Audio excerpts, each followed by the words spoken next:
Assalamualaikum warahmatullahi wabarakatuh. Salam sejahtera bagi kita semua. Yang saya hormati Ibu Urip Trisnati MPD selaku dosen pengampu pada mata kuliah manajemen kelas ini. Pada kesempatan ini saya akan mempresentasikan artikel ilmiah dengan judul Kesiapan dan Motivasi Belajar di SD Negeri Cangkring dalam Pembelajaran Daring. Namun, sebelum melanjutkan presentasi, izinkan saya untuk memperkenalkan diri terlebih dahulu.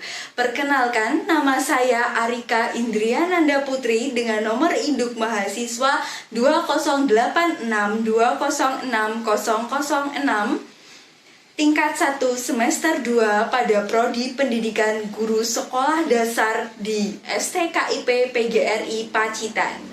Adapun pokok bahasan dari presentasi kali ini yaitu pendahuluan, metode penelitian, hasil, dan pembahasan. Langsung saja pada pembahasan yang pertama yaitu pendahuluan. Tercatat sejak bulan Maret 2020 sebagai awal mewabahnya virus COVID-19 di Indonesia. Hal ini membuat pemerintah pusat memberikan kebijakan yaitu pertama, gerakan penggunaan masker, yang kedua, penelusuran kontak atau tracing dari kasus positif, yang ketiga, edukasi masyarakat, dan yang keempat adalah isolasi mandiri.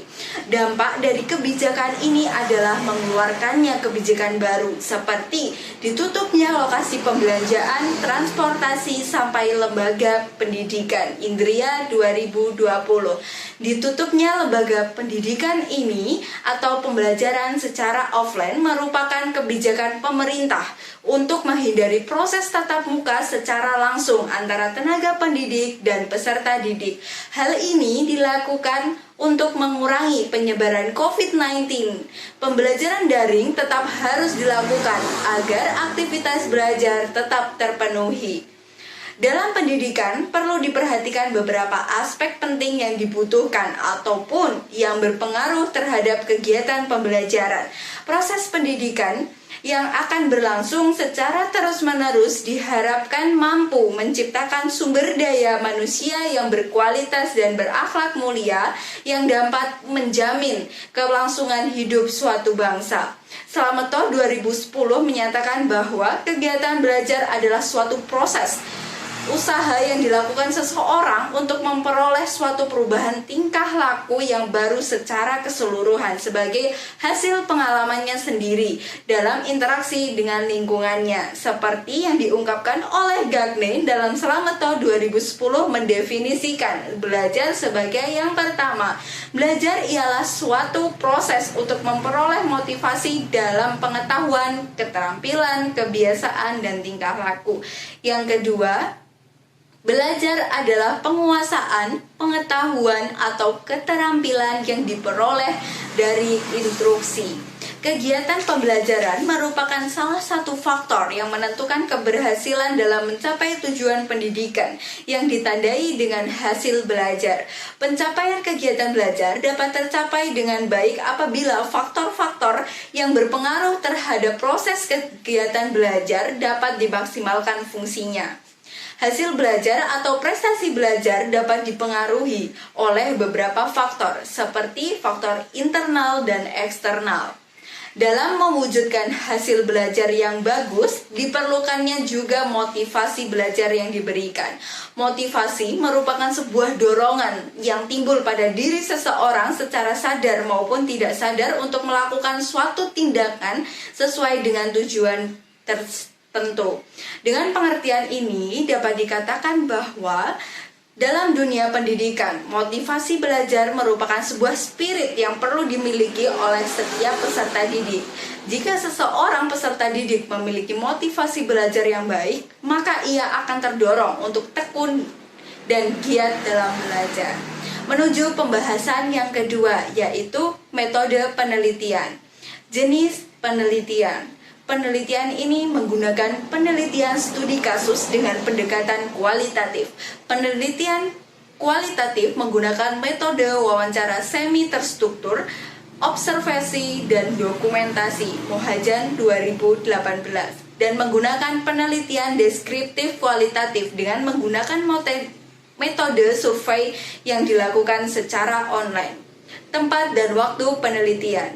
Tempat penelitian adalah tempat yang berkaitan dengan sasaran atau permasalahan penelitian dan juga merupakan salah satu jenis sumber data yang dapat dimanfaatkan oleh peneliti. Sutopo 1996, penelitian mengambil tempat di berbagai daerah pada Kabupaten Pacitan. Subjek dan objek penelitian. Responden yang diteliti dalam penelitian ini meliputi 2 guru, 2 peserta didik, dan 2 orang tua atau wali murid. Subjek atau responden dipilih secara purposive sampling atau dengan pertimbangan peneliti dan sesuai dengan tujuan penelitian. Teknik pengumpulan data. Pengumpulan data primer dilakukan dengan menyebarkan kuesioner secara online. Teknik wawancara yang dilakukan termasuk dalam teknik wawancara semi terstruktur dan hanya membuat inti permasalahan tentang kesiapan belajar dan motivasi belajar menurut perspektif guru, siswa, dan orang tua. Pengujian keabsahan data ini menggunakan teknik triangulasi. Triangulasi dapat diartikan sebagai proses penggabungan atau mengkombinasikan berbagai metode yang digunakan untuk mengkaji fenomena atau permasalahan yang saling terkait dari berbagai sudut pandang atau perspektif yang berbeda-beda. Analisis data.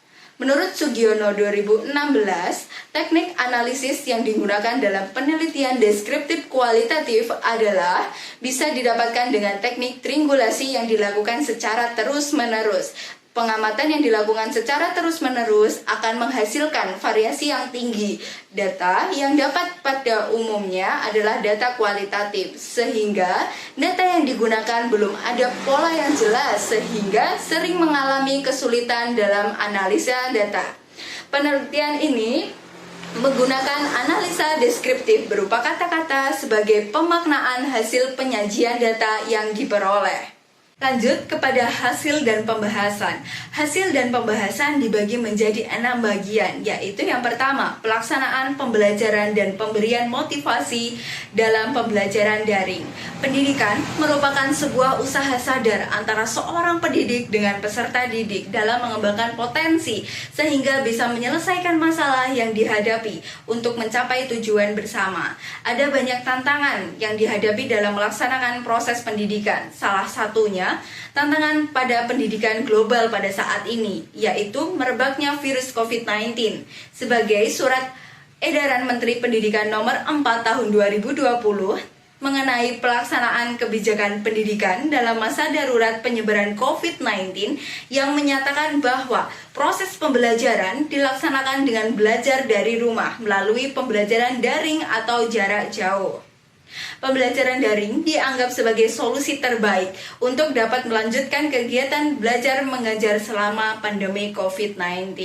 Dengan adanya himbauan di atas, maka pembelajaran yang dulunya menggunakan pembelajaran tatap muka kini beralih menggunakan pembelajaran daring atau jarak jauh yang menggunakan media pembelajaran teknologi yang ada seperti WhatsApp, Google Meet, atau Google Classroom, dan Zoom, dan alat pendukung pembelajaran lainnya. Namun, pada kenyataannya, tidak semua siswa dapat mengikuti pembelajaran jarak jauh. Hal ini disebabkan oleh beberapa faktor, yang diantaranya adalah tidak terjangkaunya internet, tidak tersalurkannya subsidi kuota pemerintah, keterbatasan ekonomi, serta keterbatasan penguasaan teknologi dari guru dan orang tua. Sehingga dengan adanya perubahan pembelajaran tersebut terjadi proses adaptasi baru yang dialami oleh guru, siswa, serta orang tua dalam menyelesaikan misi pembelajaran.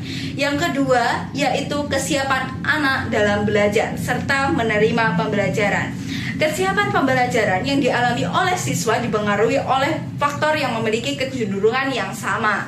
Dari hasil wawancara yang peneliti lakukan dengan temuan di lapangan berkaitan dengan masalah yang dialami siswa dengan subjek 2 siswa dari SD Negeri Cangkring adalah kesulitan dalam memahami materi dikarenakan penyampaian materi tidak langsung, tugas yang banyak namun interaksi antara guru dan siswa terbatas, keterbatasan internet, serta tidak adanya pemerataan dalam pemberian kuota internet pada smartphone. Selain itu, harga LKS yang semakin mahal tetapi kegiatan belajar mengajar tidak dilakukan secara efektif.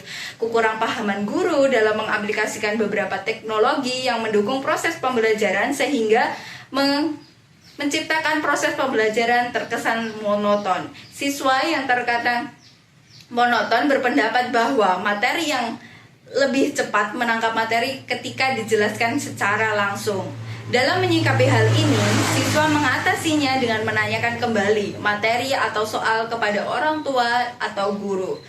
Permasalahan yang dialami oleh guru dalam pembelajaran daring saat ini adalah, menurut hasil wawancara yang dilakukan, adalah penyesuaian peralihan model pembelajaran yang awalnya tatap muka kini beralih menjadi dalam jaringan. Guru juga mengalami kesulitan dalam mengenal dan memahami beberapa teknologi baru yang digunakan dalam media pembelajaran. Selain itu, guru juga kesulitan dalam mengerti karakter siswa, kemauan siswa, karena pembelajaran daring didominasi dengan pemberian tugas.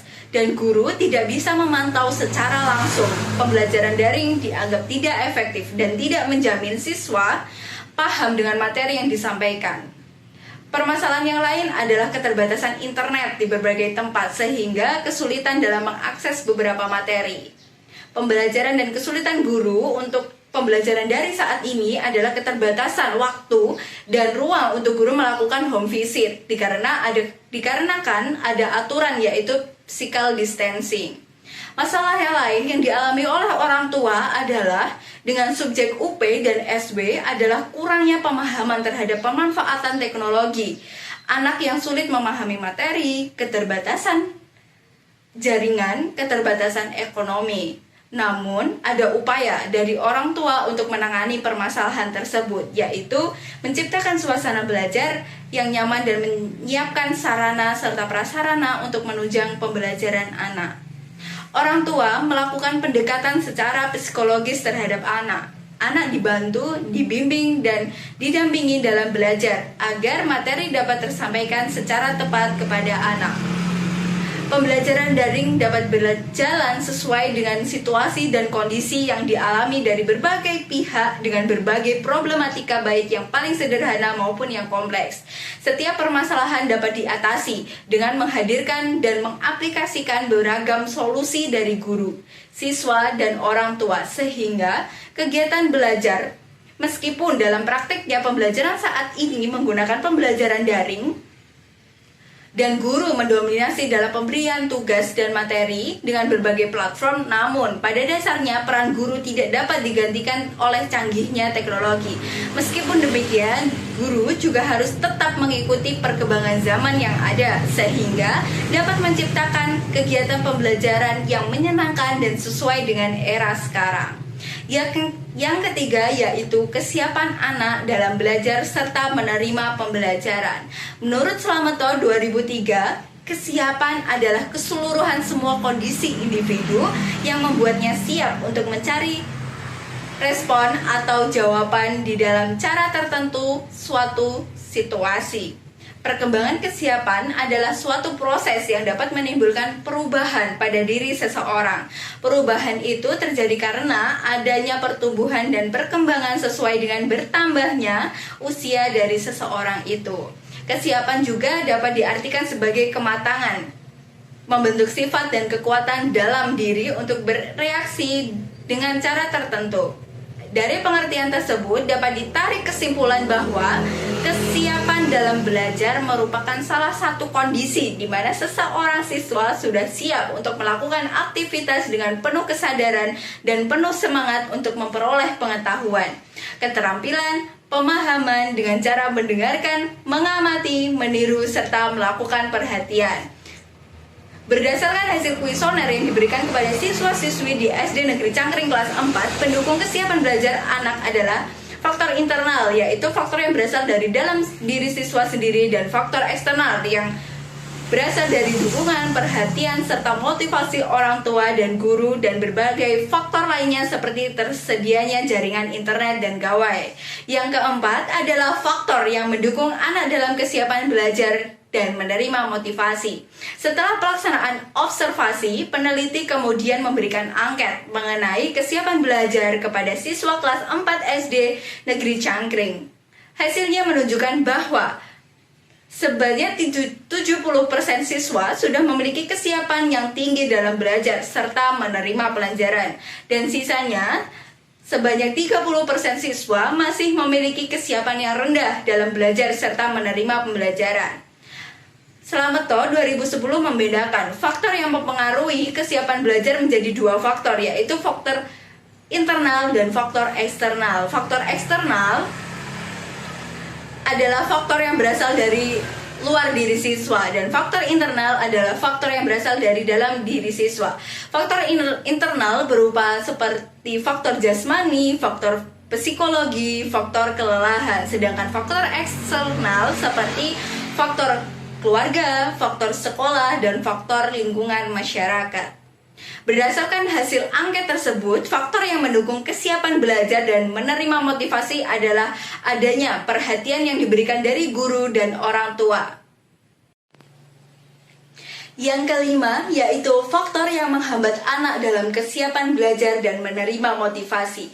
Berdasarkan hasil pemberian angket dan wawancara kepada dua subjek dari SD Negeri Cangkring, yaitu CAY dan RND, mengatakan bahwa faktor yang menghambat dalam kesiapan pembelajaran adalah tidak adanya motivasi pembelajaran yang diberikan oleh guru dan orang tua, keterbatasannya dalam memahami pembelajaran, dan guru tidak menjelaskan materi yang diberikan. Selain itu, keterbatasan akses internet di daerahnya, hal itu menyebabkan kesiapan serta minat siswa dalam belajar dapat menurun. Selain itu, menurut subjek, guru masih kurang memahami teknologi yang digunakan dalam pembelajaran, sehingga pembelajaran yang diberikan hanya monoton. Yang keenam, yaitu motivasi yang digunakan dalam membantu kesiapan belajar. Motivasi berprestasi dirumuskan sebagai suatu kesungguhan atau daya dorong seseorang untuk berbuat lebih baik dari apa yang dilakukan sebelumnya dan berbuat lebih baik atas apa yang dilakukan oleh orang lain. Motivasi berprestasi termasuk jenis motivasi intrinsik. McClelland Land 1987 menyebutkan bahwa motivasi berprestasi adalah sebagai suatu usaha untuk mencapai hasil yang sebaik-baiknya dengan berpedoman pada suatu standar keunggulan tertentu.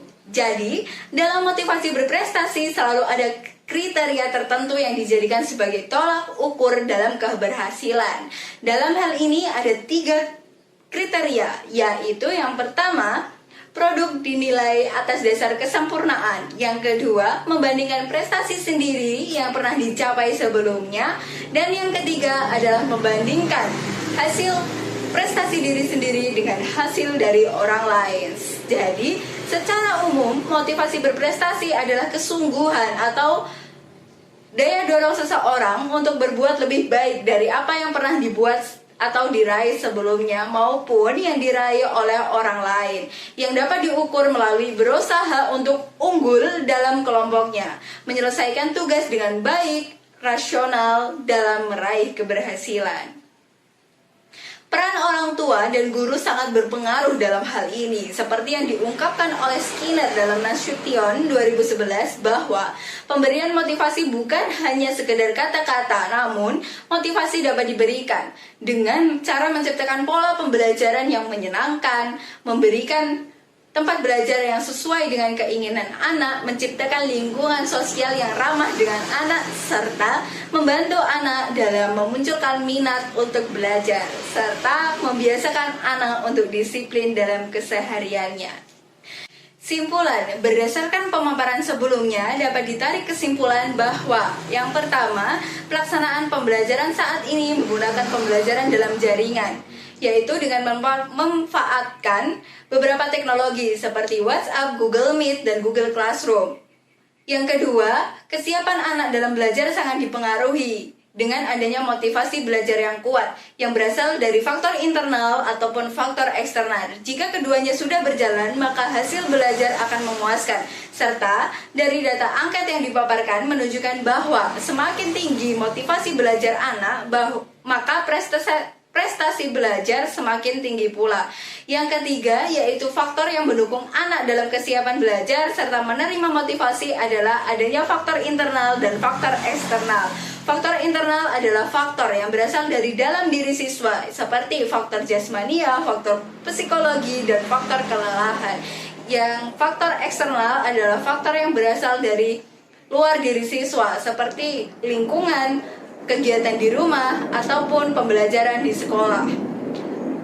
Yang keempat yaitu faktor yang menghambat proses kesiapan anak dalam belajar serta menerima motivasi adalah tidak adanya motivasi pembelajaran yang diberikan oleh guru. Keterbatasannya dalam memahami pembelajaran dikarenakan guru tidak menjelaskan materi yang diberikan. Selain itu, keterbatasan akses internet di daerahnya. Hal itu menyebabkan kesiapan serta minat siswa dalam belajar dapat menurun. Selain itu, guru masih kurang memahami dalam penggunaan teknologi yang digunakan dalam pembelajaran sehingga pembelajaran terkesan monoton. Yang kelima yaitu motivasi yang digunakan dalam membantu anak dalam membantu kesiapan belajar adalah memberikan motivasi yang dalam artian pemberian motivasi bukan hanya sekedar kata-kata, tetapi motivasi dapat diberikan dengan cara menciptakan pola pembelajaran yang menyenangkan, memberikan tempat belajar yang menyenangkan dan sesuai dengan keinginan anak, menciptakan lingkungan sosial yang ramah dengan anak, serta membantu anak dalam memunculkan minat untuk belajar serta membiasakan anak untuk disiplin dalam kesehariannya. Saran untuk hasil penelitian ini diharapkan dapat memberikan wawasan dalam penelitian dan dijadikan sebagai literasi pembelajaran dan penelitian kepada sekolah dan orang tua serta dinas terkait untuk melakukan musyawarah agar mendapatkan penyelesaian beserta alternatif yang menjangkau terwujudnya proses pembelajaran daring di era pandemi dan menumbuhkan minat serta disiplin peserta didik untuk terus semangat dalam belajar sehingga dapat menerima hasil belajar yang memuaskan. Hasil penelitian yang dilakukan peneliti ini dapat ditindaklanjuti dan dikembangkan dengan penelitian lanjutan yang bersifat aplikatif sehingga penelitian dapat saling mendukung dan benar-benar bermanfaat secara teoritis dan praktis bagi upaya peningkatan pendidikan. Sekian presentasi dari saya, mohon maaf apabila terdapat salah kata. Akhir kata saya ucapkan terima kasih. Wassalamualaikum warahmatullahi wabarakatuh.